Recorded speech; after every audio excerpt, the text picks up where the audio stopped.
What up, witches? Welcome to the What Up Witches podcast, where we embrace all the magic and mayhem of everyday life. I am Kitty. Ellie will be along here shortly. Let's get into it.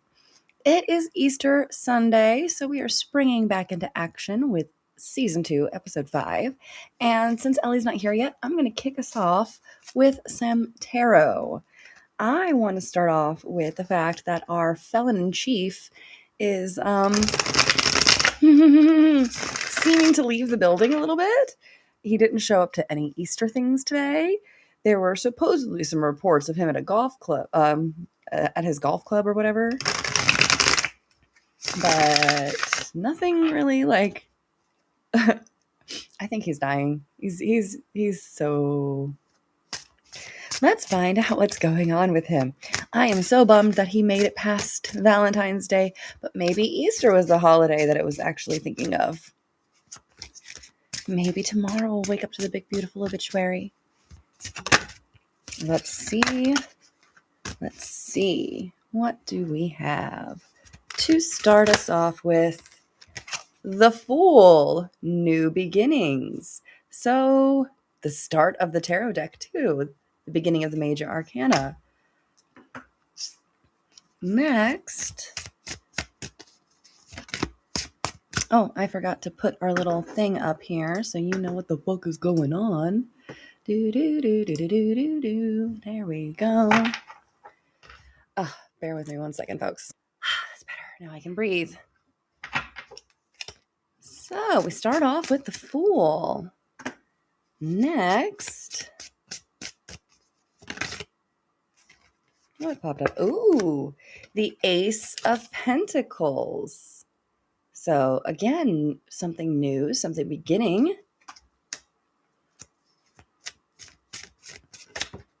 Wow, that just flew right on out of there. The Knight of Wands.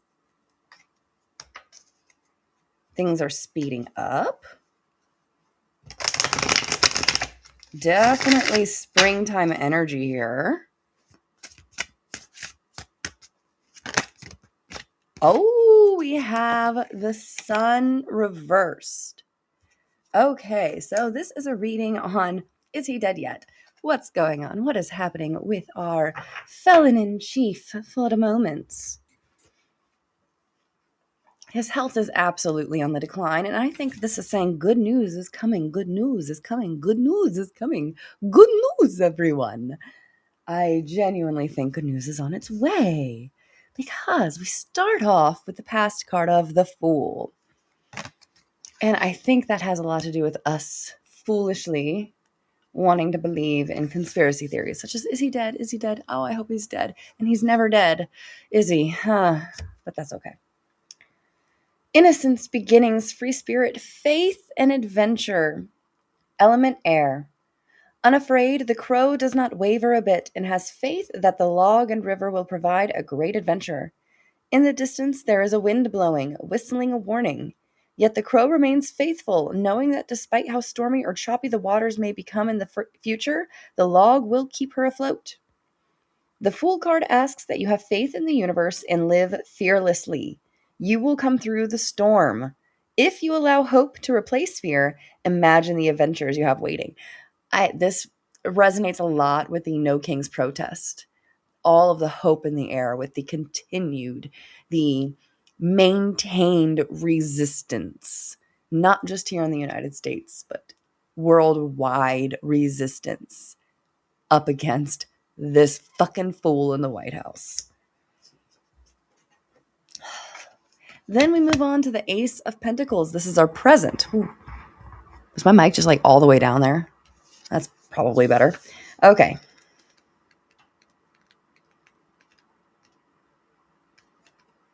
Pentacles, Pentacles, Pentacles.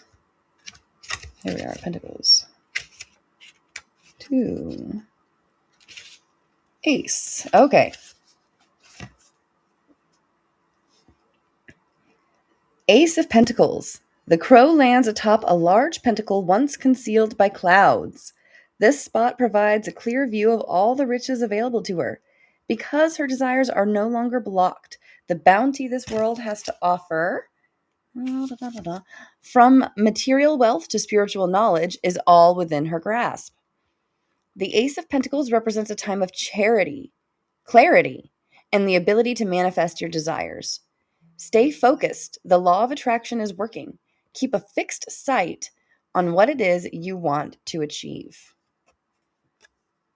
Goals are in reach right now, in the present. The pentacles kind of remind me of my peace sign. Oh, Kianis. Oh, Ellie, she's almost here.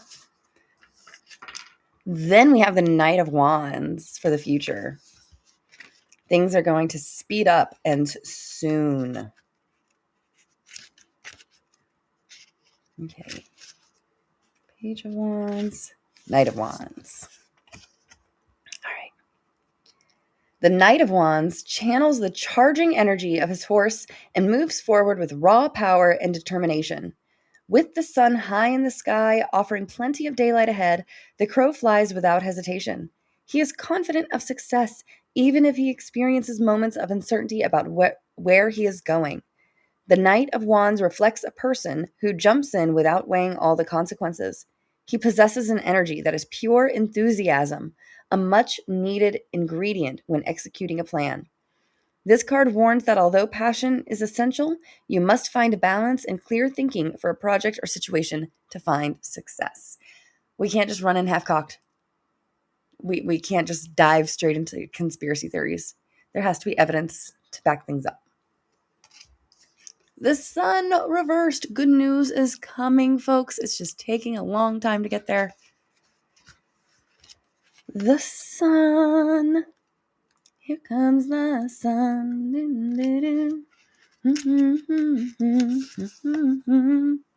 Number 19, the sun. Optimism, positivity, success, happiness, and good fortune. Element fire. Reversed, the card is a sign that you are not able to feel the gifts the sun has to offer, and as a result, there is a feeling of pessimism that is preventing your success. Even if blocked by clouds, the energy of the sun is always there for you. The question is, can you look beyond the clouds to see it? Stop doomsdaying. Stop it. Stop doomsdaying. It's not worth it. You're just putting yourself in a pessimistic hole and feeling sorry for yourself and woe is meing and woe is the worlding instead of doing shit about it. Stop it. There. Hopefully that was a message everybody needed to hear. So again, past the Fool. So we have seen new beginnings. Well, pretty much starting where there's hope. There's always been hope. And now our goals are in reach. And look at the springtime optimism here. This is an Easter card if there was ever an Easter card. It's so cute. The future. We have to remember we can't just rush forward without evidence. We need to take a measured, planned approach and then push forward with speed and might. And finally, the sun is out. The sun is shining. It is warm already. You just have to open your arms, close your eyes, and accept it. Otherwise, what you are doing is just preventing yourself from feeling good about anything. Because why? Stop it. All right. So that was my tarot reading for Is He Dead Yet? Ellie's not here yet to do the 3 for thee. So let me see.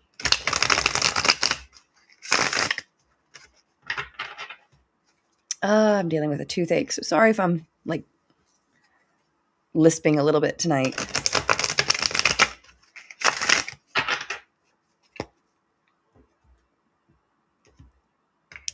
Ellie should be on here any minute now.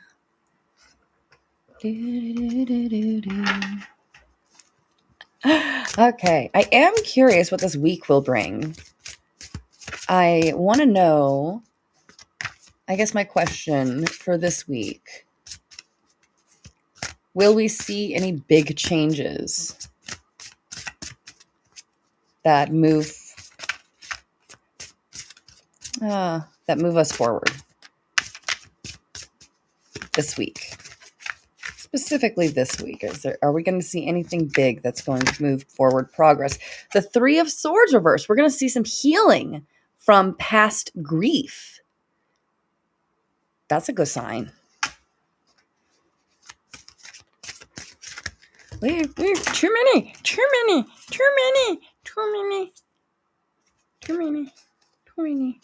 Try to again.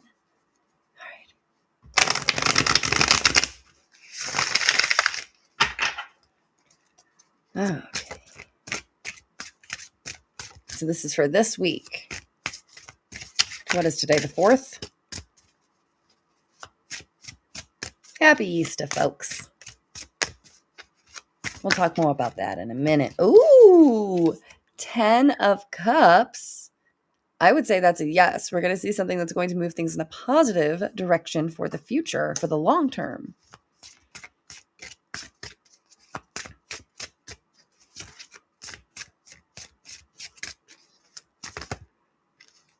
And then we have the 4 of Cups. We're going to be able to be patient and take our time and really weigh our options before making any decisions.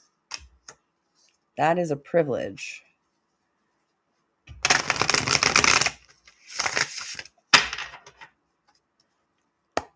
The beginning of the week, we have the Page of Wands reversed.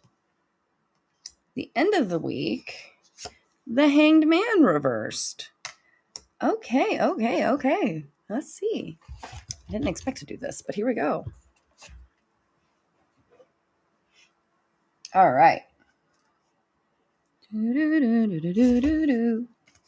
At the beginning of the week, we have the Page of Wands reversed. So we can probably see this energy kicking off tonight, tomorrow.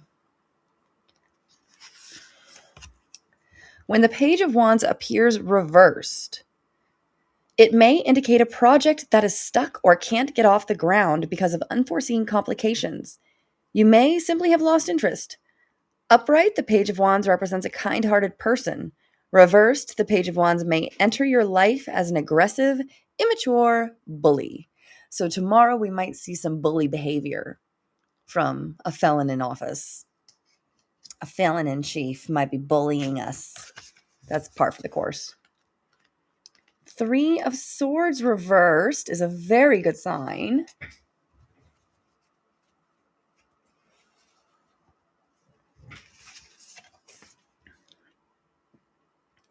When this card is reversed, it is a sign that although much time has gone by, you are finding it difficult to let go of a painful situation, or perhaps you are holding on to an old grudge. This is an excellent time to take an inventory of your feelings and ask yourself which ones are preventing you from living or loving. So again, that Sun reversed card is telling us that we need to be able to open our minds and our bodies really to joy, to things that make us happy, that give us dopamine, because otherwise we're never going to survive. Then we go into the 10 of Cups. I'm thinking around Wednesday, we're going to get some good news.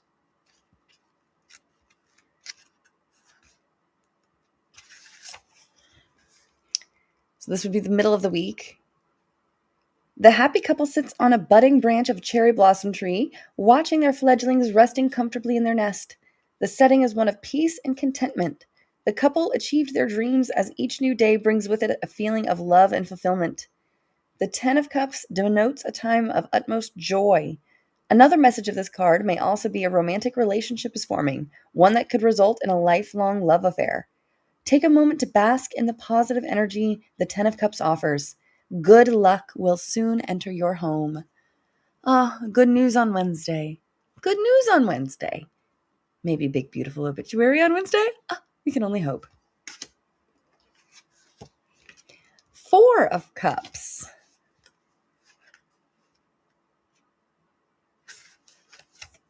The crow in the tree pays no attention to the cup in the sky, nor has any interest in discovering the contents of the cups below. He sits detached from his community, unmotivated to do much of anything, and is bored by yet another shiny object.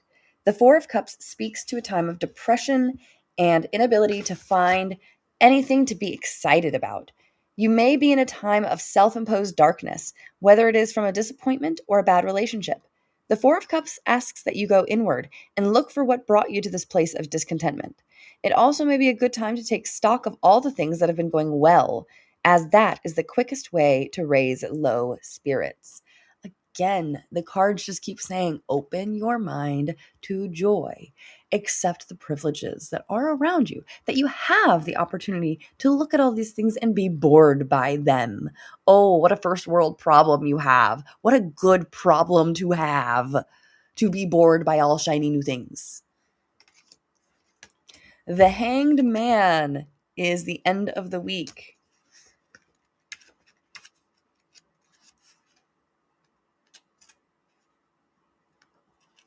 Here we go. Delay, letting go, waiting to decide. Element water. The reversed Hanged Man feels as though he has been putting in too much effort compared to the amount of success he is seeing. It may also point to a person who has lost faith in his or her idea and is ready to give up without doing the necessary spiritual work that would help in finding a solution. Again, kind of first world problem-y. Overall, I'm getting that this is going to be a good week, so much so that we might even be bored by the end of it. So much good news might be happening by Wednesday that we might actually be bored by the news toward Friday, Saturday, end of the week. That would be great, wouldn't it? So we have the Page of Wands at the beginning of the week. Somebody's bullying us. Somebody's yelling on their Twitter feed. Then we have the Three of Swords reversed, old pain resurfacing, likely to be dealt with and healed. Around Wednesday, we're going to see some positive news, some good news for the long term especially. So much so that by Friday, we're bored. We're bored of all the cups. We went from 10 cups, now we're like, oh God, another one, great, another one, really, another one bites the dust. And the Hanged Man reverse, we might be having a little trouble seeing all the good things for good. We might be sitting there going, okay, when's the other shoe going to drop? That's no way to live in constant fear and anxiety, is it? There we go. Alrighty, folks, going to take a quick break, probably about 5 to 10 minutes, so that I can look at my new thing that I can out of. Isn't it cute? Isn't it adorable? I'm going to go do that real quick. So, smoky break. Binkus bunkus. See you in just a minute, witches. Okie dokies. Welcome back, everybody. Allie will be right in. She's typing. But I wanted to go ahead and go on to The Witchy Librarian. I'm currently reading Sacred Tears by Courtney Weber. And yes, I think I showed this last time, but I'm in a bit of a reading slump, which means I'm a slow reader right now. So I'm going to read this last part, Help for the Grieving. Chapter 9. Many witches are natural fixers, perhaps drawn to witchcraft in the first place to control things that happen, not just for themselves, but for the people they love. These same witches are not afraid of getting their hands deep into the grief of others. I recall with both fondness and cringe the many public rituals I once led that became de facto grieving rituals. It surely had to do with my method of leaning more into emotion than magic in these rituals, which would often conclude with at least one person weeping into the arms of another. The people present were not afraid to, if permitted, embrace them and hold their grief. Many witches are not afraid of grief. Some may fear allowing the wounds to heal. While witches offer a lot of energy toward grieving people, our communities sometimes lack the infrastructure and practices to help grieving people with practical means. Sometimes we go too far. After my first miscarriage, I blogged about our loss as a way of being real with people in our community, while also trying to destigmatize a sad but natural process. Unfortunately, things didn't go as planned. A few days later, I opened my messenger inbox to see an unsolicited tarot reading about my loss from someone I barely knew. Being an avid tarot reader, I knew nasty cards when I saw them, And although the sender tried to put a positive spin on things, it didn't help. First of all, I hadn't wanted a tarot reading on it. Second, I was horrified by what I read. The well-intentioned action added a thick layer of doom and gloom to my already painful situation. Also, how was I to respond? Should I use my energy to try to educate this person on how not to assist a grieving person, or just ignore it? Eventually, the person realized they'd overstepped and sent me an apology, at which point I was faced with another choice: accept the apology to make them feel better, or use the opportunity to express how their actions had impacted me and risk looking like the bad guy.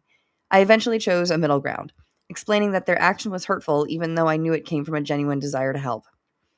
This chapter felt important to write because while everyone will eventually experience loss, there are some people who haven't experienced it yet.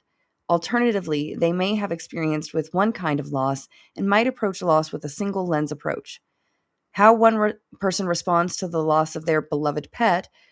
No, I missed a line. How one person responds to the loss of a relationship will differ from how one responds to the loss of a beloved pet. There is no one size approach to helping grieving people. Their feelings about their loss will differ depending on who they are and what kind of loss they have experienced. Loss is simple, but grief is complicated. Ways to help grieving people. Naturally, we want to help the grieving people we love. But if our best intentions could potentially make things worse, what can we do? Below are a few ways to consider helping those you love when they are grieving. Reach out, but not too much. A grieving person may not reach out to you. Grief can make picking up a phone or opening a messenger feel like a foreign language. But a grieving person who does not reach out may still want support, particularly in the deepest throes of grief. They are also likely to feel quite isolated. The onus will be on the people in their lives to contact them. Call your grieving loved ones. They may not pick up, and you might need to do the old-fashioned thing of leaving a voicemail. They'll listen when they're ready. Texting is also a true gift to the grieving process. It's generally less invasive, and seeing the words "thinking of you" on the screen can be comforting. The grieving person may not respond, but they will know that someone out there is holding a space for them. For many grieving people, this is deeply appreciated. Hey, I see you. Happy Easter! Hello, happy Easter. Welcome. Hi, Ellie. Hi. How are you? I'm good. How are you? I have a beautiful stand now Yes, where you I can put my do. phone. You're welcome. Thank you. It's very handy. Whoa, that's nice. It is handy. It's like it's not gonna fall over anymore, which is kind of sad. Yes. But Mhm. also we're moving up in the world, so there's that. How Yeah. are you? I'm gonna need to go to the ER after this for tooth pain because they gave me 1 day's worth of pills yesterday at the hospital and said go pick up the prescription. The pharmacy closed 5 minutes after my prescription was ready. So I got the text, went to go pick it up, and they were closed. That is awful. I'm so sorry. So then I was like, today I will see if maybe the hospital's pharmacy is open so that I can like call them and not have to go through the whole process of like checking in to get antibiotics, but whatever. Mm. The pharmacy at the hospital is closed on Sundays. That's so stupid. And I'm like, okay, well, I guess I can tough it out for a day. I took the antibiotic yesterday. I know you're not supposed to skip, but what the fuck else am I supposed to do? Yeah. What else am I supposed to do? Yeah. Mm. So, infected tooth started hurting, and I have the little um it's basically like benzocaine, lidocaine basically. Yeah, I know what you're talking about. Yeah. So, and it comes like this handy little applicator to stick the little cotton swab in the thing and you tap it. So it's like it numbs it, but it very, very short-lived. Mhm. And it's already wearing off. So like as soon as we're done here, I'm gonna hop in a car, go to the ER just to get another round of antibiotics, pills. It's not even a shot, it's fucking pills. Ask for the shot. Well, you see, they're just going to give me the pills because that's what they're going to have. And they're going to want to just give that to me and be like, well, we already sent your prescription and you can pick it up tomorrow. So here's your pills to get through tonight. Whatever. Whatever, it's fine. Like, they wouldn't even give me a diflucan because they're like, oh, well, go to your regular doctor for that. I was like, really? That people in healthcare are like so scared to hand out anything these days. It's so weird. I've It is never so had that weird. problem before with an ER. Yeah, it's so weird. It's a diflucan pill. Like, I'm like, hey, I get yeast infections like automatically with every single antibiotic ever. Can you go ahead and just like double tap this with the diflucan so that I can avoid it? I've never once been told no, even by an like urgent care ER doctor. They're always like, oh, yeah, absolutely. That makes perfect sense. Here you go. Yeah. Well, because Never. they deal with like the fucking issues. They're like, oh yeah, that makes total That sense, makes actually. sense, actually. If you know you're prone to them, if this is regular for you, I'm gonna take you at your word. It's not like I can fucking abuse a singular diflucan pill. What the Yeah. fuck am I gonna do with an antifungal medication? I can't get high off of it. Right. What am I gonna Sorry. do? Treat my yeast infection? Oh no. How do I'm messing with settings because I'm on my phone and on Oh, Safari and like everything is different. ew. Wait. You're so cute Oh. with bunny ears. Oh. How was your? Did you guys do anything today? How was your Easter? I did. So we did. Oh yeah. So that was my sacred tears. Let's get to Oh yeah, my. I hopped on when you were talking about grieving. Sorry. I was just reading that section out of the book. Oh, spilling time till you got here. So yes, what did you do for Easter? I did basically just indoor egg hunt because it's rainy and gloomy outside.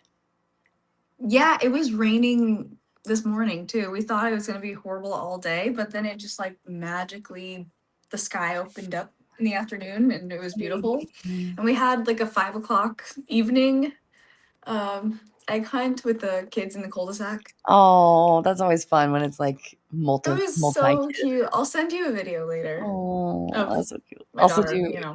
I'll send you some pictures of the kid of my kids because they were adorable. We got some new clothes today. I went to the store, got some new clothes that they could grow into, because they're starting to outgrow the clothes they got. Mm-hmm, And mm-hmm. with my daughter, I got her this cute little like rainbow striped dress. It has pockets, and Oh. and I had her in jeans under the dress. And I was showing my mom Oh. her cute little outfit, and my mom goes, "Oh, she looks right out of the '70s." And then I laughed because look at what I'm wearing. Yeah.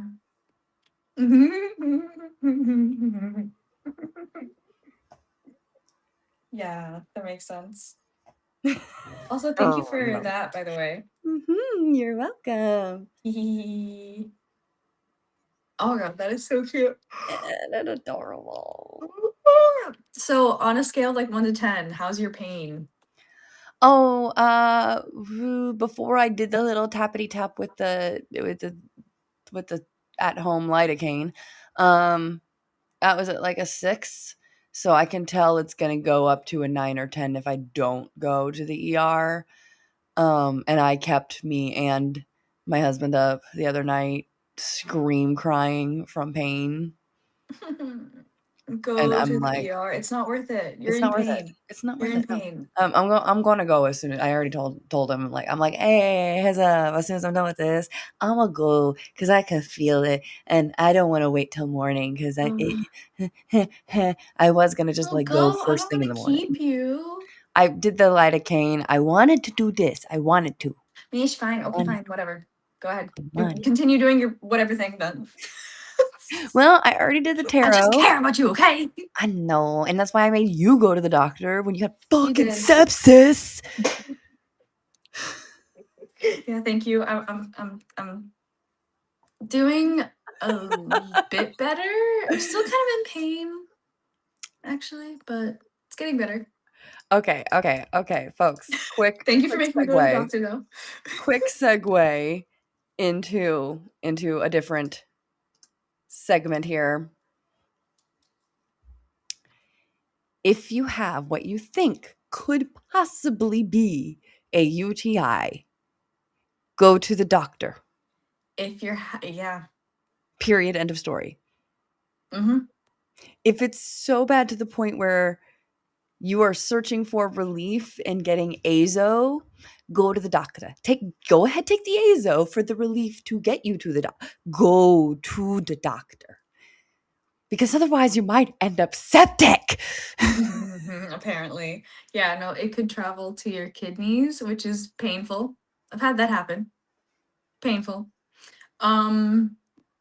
And then it could travel into your bloodstream and you will go septic and die. So take it seriously and like just go to the doctor. Get the antibiotics. Just do it. And a reminder, folks, the normal amount of pain that you're supposed to be in is 0. Is that much. That much pain is We both normal. did the eyeball. I think that's a millennial thing. I don't think we can do that without doing that. It's muscle memory at this point. Oh, act like you're taking a picture. Yeah, that's not how they do it anymore. Oh yeah, it's like They do this. We do this. They do this. Huh. Isn't that sad? True. Well, It makes me sad. I So was with my neighbor earlier, the one that we had I'm the egg listening, hunt yes. with. Sorry, and we were boop boop boop boop boop boop. Dankity dank dank. The one that you. This is why my son will know how to properly take pictures. Oh my god. Nice. He loves this, by the way. If you have a child that likes taking pictures, it has like an actual memory card. That's So cute. you can, Take pictures with your camera. take pictures with the camera and have them actually printed. That's so cute. So something like this is really cute for those kids. That's the mom Oh. part. But yeah, fertility, let's not overreact. Maybe we should do that like every other week. Maybe you and I should do the fertility one week and have that be like our weekly or every other week chat in, check in Yeah. on various things from condom usage to oh my god, that's a thing that I just read actually. Did you know they are now actively encouraging natural family planning over birth control? Who's they? The government. Oh, that they. So in order to get any kind of like government, I briefly read over this, so I am not accurately reporting this. I'm just reporting what I read in a couple of reports and saw on a TikTok video. So do due diligence and read up, folks.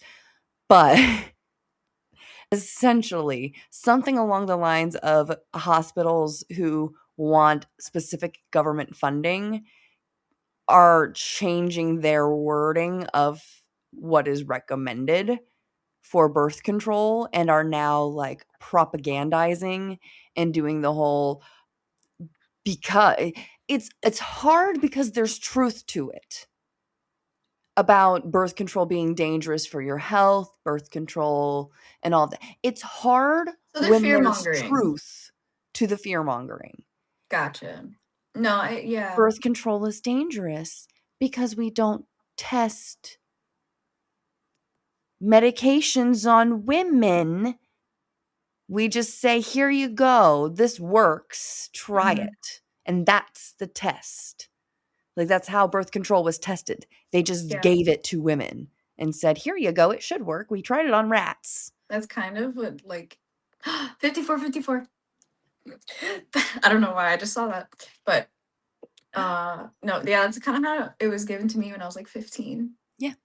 Yeah, just like, here you go. This will fix all your problems. That's how it was given to me. So It's hard when propaganda has a valid point Yeah. because we Makes sense. have overprescribed it in order to attack the teen pregnancy epidemic. We overcorrected by overprescribing birth control and undereducating on natural family planning methods such as fertility Exactly. awareness. Yeah, Not all of that the my fertility awareness was don't get pregnant. yes, abstinence only. Is if you just put it in and take it out, you could get pregnant. It only takes one. You never know when you ovulate. It's like, bitch, actually, you could know when you ovulate. But that's a whole other conversation. So that might be something we start doing is like I don't every think other week. ovulating was even like a thought, actually.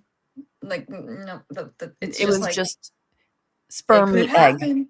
Sperm meet egg. Sperm meet egg. I have Yeah. egg. He has sperm. They could meet anytime. That's what we Yeah. were taught. And it was false. And so I'm frustrated It at is the now really. demonizing of birth control because birth control is fucking amazing and has saved women's lives. That felt really good. I agree with you, but that You were felt so really good. stoned. I'm so stoned. I'm more You gave sober me than the you. dankity dank. What do you expect? For legal purposes, I didn't give shit. I mean, what? No. For funsy purposes, Metaphorically, you know. everything in this is hypothetical situations, of course. Yeah. Hypothetically, In isn't it Minecraft. good? In Minecraft. It was good in Like, Minecraft. it was very good Minecraft, very good Yeah. Sims, very, very good GTA. It's You know, where we go and smoke the water pipes we on were role GTA playing in together. GTA. Maybe we So should do that sometime. so yeah, we should actually. I do have a GTA account, by the way. What if we like did that and streamed it? Oh my god, we would get so many followers. Probably the wrong kind. We just see huge uptick in followers followed by the next day a huge downtick. Like they're like, "Oh, cool chicks." Oh, fuck these kinds of chicks. Oh no, not that kind. And then we'll get the hate followers, the ones that follow us but just hate on us. Wait, 57, 57, 57, 57. Ah, You'll see 58, 58 next. And then uh-huh. 59, 59. So, yes, Alright. we are deciding on air right now that instead of doing What Up Witches every week, because I need some help with the fertility stuff. I need to start doing that more regularly. And educating somebody Hi. who has questions. Because I forget that even though we grew up together, we still did not like I was your sex ed. And I forget that Basically, sometimes. actually, though, yeah. You were like my second mom Yeah. for like 3 years of my My life, at least. nickname was Mom in our friend group. Yeah, that's true. I was Pokey. You were Pokey, I was Pinky. Yeah, true. I was Spaz for a little bit too, though. And then that was my cat's name. And then that was your cat's name. You know, he lived to the ripe old age of 15 before he died. 15. Wow. And he died at home. Oh, poor Spaz. I know. Good little boy. I held his paw through it. Oh, I gave him lots of pets. oh, nice. Wait, you're gonna see fit. Oh, I don't want to lose it. Ah. 59, 59. Sorry. Nostalgia. Grief. Oh, Grief. no, you're good. Grief. Actually, my neighbor was talking about losing their dog recently too.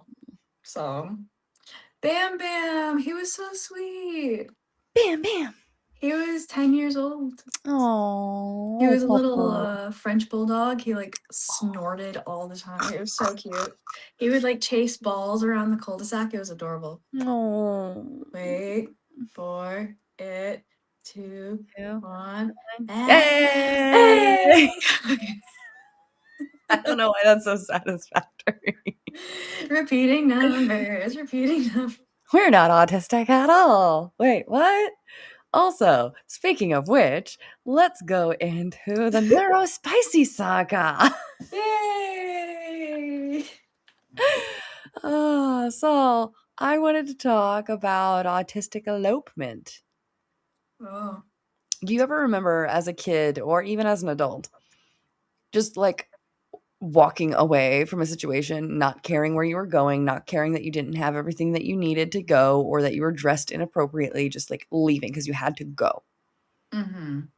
because you were Yeah. overwhelmed? Yeah. Yeah. That's called elopement. Um, We hear about autistic elopement as little kids physically just running away. um, But it also is the adults who walk away when they're overwhelmed. You know how, like, you walk outside and it's cold out and all you got is a sweater and shorts and flip flops, but you keep walking anyway? It's like, fuck it, I don't care that it's too cold. And then all of a sudden you're a mile away from home, you're freezing, you have no phone, and now you gotta walk all the way back in a dangerous situation because it's the middle of the fucking night. yeah. Yeah. So that's autistic elopement. That's what my husband got arrested for. Oh boy. Which, reminder, folks, disability is not disorderly conduct, and we are suing. And update on that, the judge, disorderly conduct in Ohio is an extremely broad statute, and Dan's not a lawyer, so it's impossible to properly represent yourself when you have no education on representing yourself or anybody, let alone he did a phenomenal fucking job. For an hour and a half, he cross-examined 2 officers, caught them in lies under oath, had one of them sweating, bullets sweating. Nice. And the judge, let's be real, if Dan was 100% in the wrong, if he was Do you mind if I straight up put and this together while you tell the do it, do story? it. Go ahead. Yeah, do it, do it, do it, do it, do it, do it, do it, do it, do it, do it, do it, do it, do it, do it. I need to like do something with my hands. I have Do anxious it. energy that I need to Do get out. it. Sorry. Do it. I have anxious finger energy. Continue. His fingers. So if he were 100% in the wrong, then he would have had to pay fines and court fees, right? The Right. fine would be $100 to $150 plus court fees, so he would have paid up to $300 Okay. if he were 100% of the wrong. Because if you take me to court after the cop did everything right, then the judge is going to be like, why are you wasting my time here? You did the thing. It's proven you did the thing. Now you got to pay me for wasting my time here, you know? Okay. The Makes judge sense. the I judge guess. looks at Dan, goes, "You spent the whole night in jail." "Yes, sir, I did." He goes, "Normally this would be a $100 fee plus court costs. I am waiving everything, so you don't pay a dime today. You're free to go." Jesus Christ. So he had to rule guilty because, again, broad statute, Mm. but waiving all of the fines and fees so that he walked away paying nothing Yeah, is an true. admission that he was wronged. Yeah. You wanna know the craziest part? What? He got the deputy lying under oath about whether or not he told the 911 caller my name and gave him our address. The 911 caller, not the dispatcher, the guy that called 911. The deputy called him back to update him on the situation, gave him my name, and gave him our address to see if he knew us. What the fuck? Why? Because he knew him personally. The guy was an off-duty cop. Bleh, I don't like that. So Dan asked him. He said, "Is it, protocol Is it common practice to provide 911 callers the names and addresses and personal information of suspects? And he stuttered and he goes, I don't recall doing that. Okay. And he's like, but Okay. before all this, he established it. He's like, did you call the caller back? Yes, I did. But then he claimed, not to my recollection. I don't recall calling him back later on. He's like, oh, well, you just said you called him back, but okay. Oh, well, I have it on video at this time that you were on the phone with him and said these exact words. Is that not the case? You have in your report that you called the 911 caller back. Is that not the case? Like, literally got him in so many fucking lies. It's wonderful. And one of the things we're going to do so that we can sue, hence the neurospicy. Fuck you, Jesus. I hit the school bus.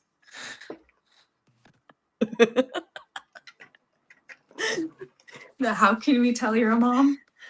Woo. It's okay. We're okay.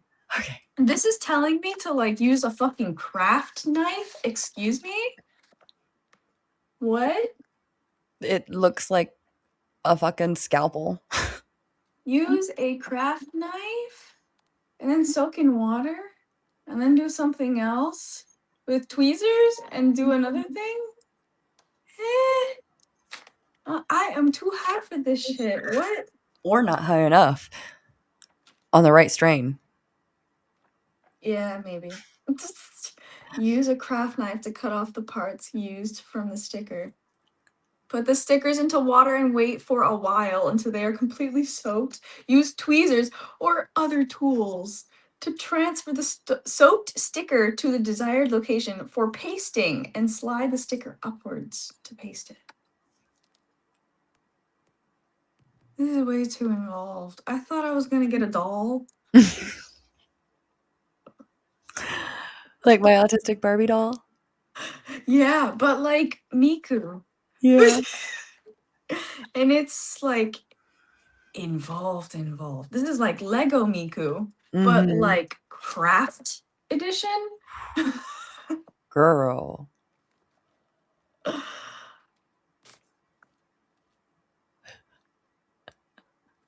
Wait, there are faces though.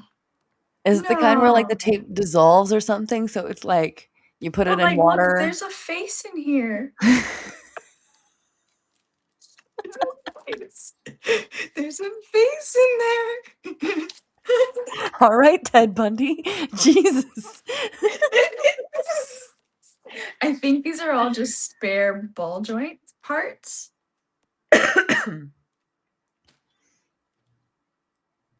I'm Stony Baloney.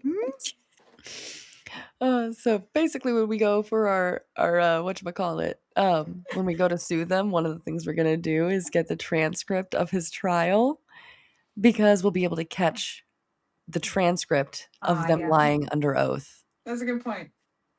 Thank you for reeling it back in. No, you're good. I forgot what I was talking about, and I had to go through my little listy of things, and I was like, oh yeah, neurospicy, and clicked that. So I had to remind myself what I was talking about. Good. I'm done with this project. Continue. I'm down to keep listening. Continue. Sorry. So, when we go to sue, we'll be able to sue for multiple things. We'll be able to sue for the fact that, personal information. We'll be able to sue for ADA violations. We'll be able to sue for rights violations, various things. So we're kind of excited, but we still need to find a lawyer. So that's the fun thing. So we're looking for, if anybody knows a lawyer in Ohio who works with like civil rights and stuff like that, that would be great. That'd be helpful. But just a reminder, folks, disability is not disorderly. It's not a crime to be disabled. It's just, they're trying to make it. They're trying to put us in institutions and lobotomize us and shit. Again, they never stop trying. Let's be real. They never stop trying. History repeats. Or it rhymes.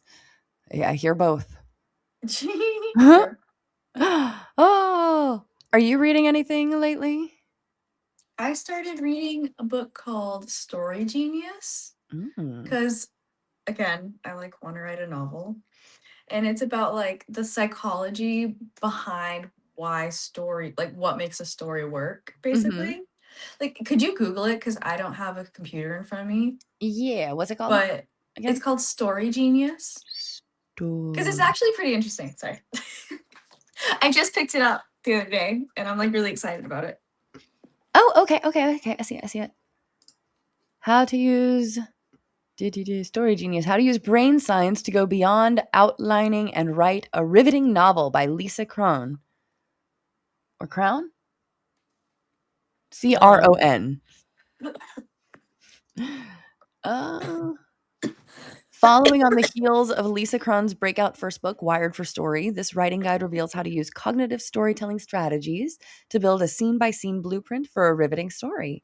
It's every novelist's greatest fear, pouring their blood, sweat, and tears into writing hundreds of pages, only to realize that their story has no sense of urgency, no internal logic, and so is a page. And so is a page one rewrite. Rewrite. I can speak. The prevailing wisdom in the writing community is that there are just two ways around this problem: pantsing, winging it, and plotting, focusing on the external plot. Story coach Lisa has spent her career discovering why these methods don't work and coming up with a powerful alternative based on the science behind what our brains are wired to crave in every story we read, and it's not what you think. I like it. Yeah, it's really cool. Let me know if you like it, and I will probably borrow it from the library. Yeah, Because I like the library. it's really good. So I mean, so far, but yeah. Easter is spring equinox. Have you read anything? Sorry, go ahead. I've read this. That's what I was talking about Oh before we got in. yeah, So yeah. Okay, so continue. My bad. Sorry. no, something like that. Easter is the first Sunday after the first full moon after the spring equinox, right? Yeah. Very witchy, very Very pagan. witchy. This is a very witchy year so far, just in general, with all like the transits and Full moon in it's Libra most mhm, recently. So we saw a lot of justice, I think. lots of inner justice too, um like letting your inner needs like be voiced. I've seen a lot of that in not just my own life, but like in people around me, you know? Uh-huh.